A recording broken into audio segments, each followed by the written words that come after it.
Hello friends, देखिए आज के इस वीडियो में हम लोग देखेंगे कि क्लास 10th यानी साइंस का इम्पोर्टेंट ऑब्जेक्टिव क्वेश्चन यानी कि ऑब्जेक्टिव क्वेश्चन या फिर दो नंबर का अगर रहेगा तो किस स्टेप से आपको लिखना है, इस चीज़ का आंसर हम आपको बता रहे हैं। ठीक है, ये जितना भी क्वेश्चन है बहुत इंपॉर्टेंट क्वेश्चन है और ये इस वीडियो जो है पार्ट 4 है। ठीक है, पार्ट 4 है, पार्ट 1 पार्ट 2 करके बनाए हैं। आप पार्ट 1 पार्ट 2 जा करके नहीं देखे हैं तो जा करके देख सकते हैं। ठीक है, प्लेलिस्ट में।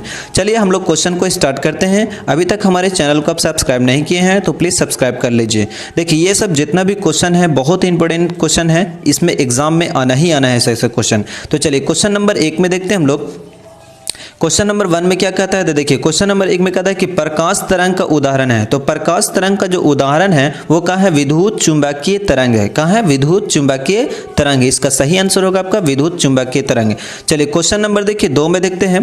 क्वेश्चन नंबर 2 में क्या लिखा हुआ है कि प्रकाश की किरणें गमन करती है। तो प्रकाश की किरणें जो गमन करती है वो सीधी रेखा में गमन करती है, यानी कि इसका आंसर होगा आपका सीधी रेखा में। ये बहुत इंपॉर्टेंट क्वेश्चन है, ये एग्जाम में आना ही आना है। ठीक है, यानी कि 10th का जो एग्जाम होगा मैट्रिक का, इसमें बहुत ही आता है और याद करके ही जाना, ये सब क्वेश्चन को तैयारी करना है।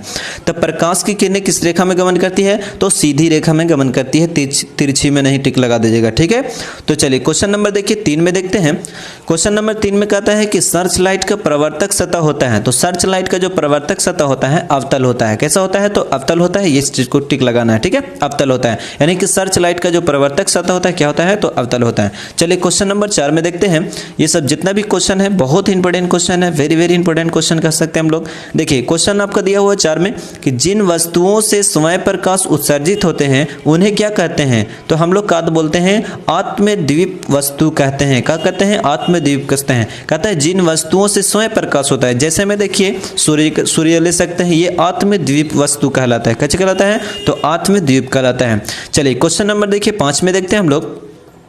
क्वेश्चन नंबर 5 में कहता है कि किसी वस्तु का आवर्धित काल्पनिक प्रतिबिंब बनता है। तो किसी वस्तु का आवर्धित और काल्पनिक प्रतिबिंब जो है किस दर्पण से हम लोग को प्राप्त होता है, तो इसका सही आंसर होगा आपका अवतल दर्पण हो जाएगा। ठीक है, यानी कि इसका आंसर होगा अवतल दर्पण, याद रखना है। किसी वस्तु से आवर्धित काल्पनिक प्रतिबिंब किस दर्पण से होता है, तो अवतल दर्पण में आपको टिक लगाना है। चलिए क्वेश्चन नंबर देखिए 6 में देखते हैं हम लोग।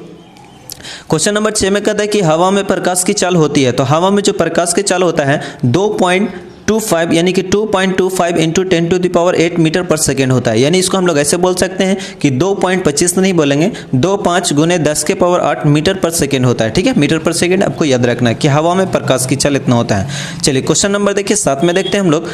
क्वेश्चन नंबर 7 में लिखा हुआ है कि तारे टिमटिमाते हैं। तो तारे किसके कारण टिमटिमाते हैं, तो प्रकाश के अपवर्तन के कारण होता है, अपवर्तन के कारण टिमटिमाता है। यानी इसका आंसर होगा आपका तारे क्यों टिमटिमाता है, तो प्रकाश के अपवर्तन के कारण हो जाएगा। चलिए क्वेश्चन नंबर देखिए 8 में हम लोग देखते हैं।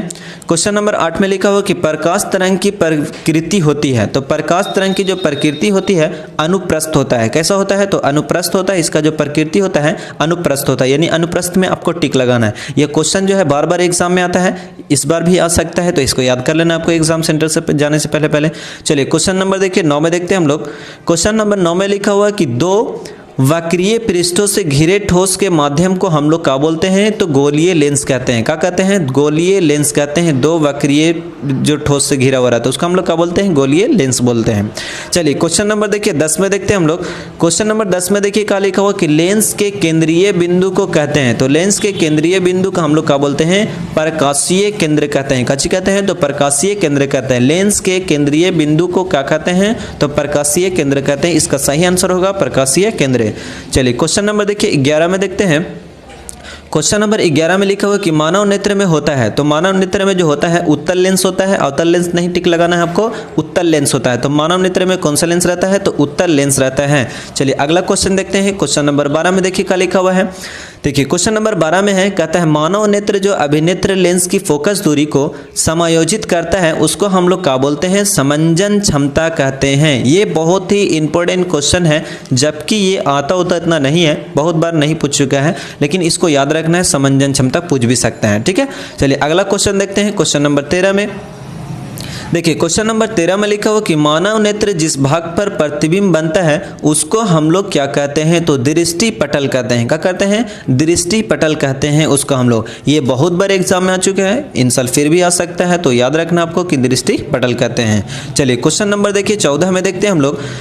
क्वेश्चन नंबर 14 में लिखा हुआ है कि सामान्य दृष्टि के वयस्क के लिए सुस्पष्ट कहते हैं सुस्पष्ट दर्शन की न्यूनतम दूरी कितनी होती है, तो न्यूनतम दूरी जो होता है 25 सेंटीमीटर होता है, यानी कि सामान्य व्यक्ति के लिए दृष्टि के जो वयस्क दूरी जो रहता है कितना होता है, न्यूनतम जो होता है 25 सेंटीमीटर, और स्वस्थ आदमी के लिए अगर लेते हैं, मनुष्य के लिए लेते हैं तो अनंत होता है, याद रखना है। ठीक है, कितना होता है, तो अनंत होता है, ये चीज़ को याद रखना है।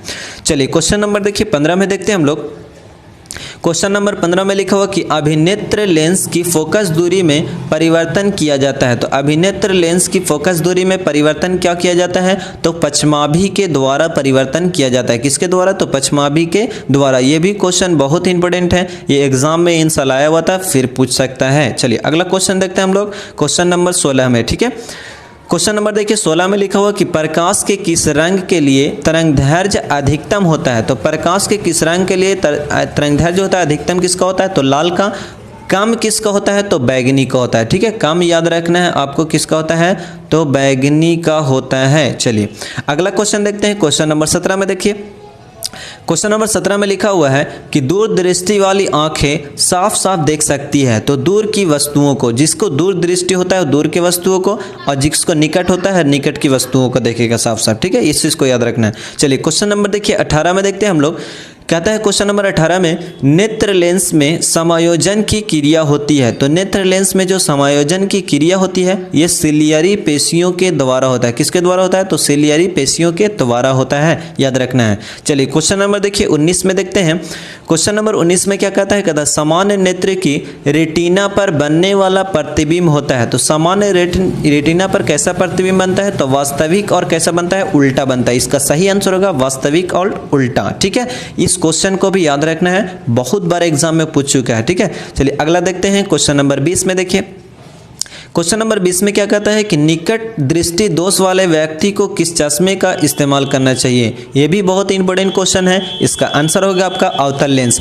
जिसका दूर दृष्टि दोष रहेगा तो उसका हो जाएगा दूर के लिए उत्तल में टिक लगाना आपको, और निकट के लिए अवतल में टिक लगाना है। ठीक है, निकट के लिए अवतल में लगाना है और दूर के लिए उत्तल में टिक लगाना है। ठीक है, चलिए अगला क्वेश्चन देखते हैं, क्वेश्चन नंबर 21 में।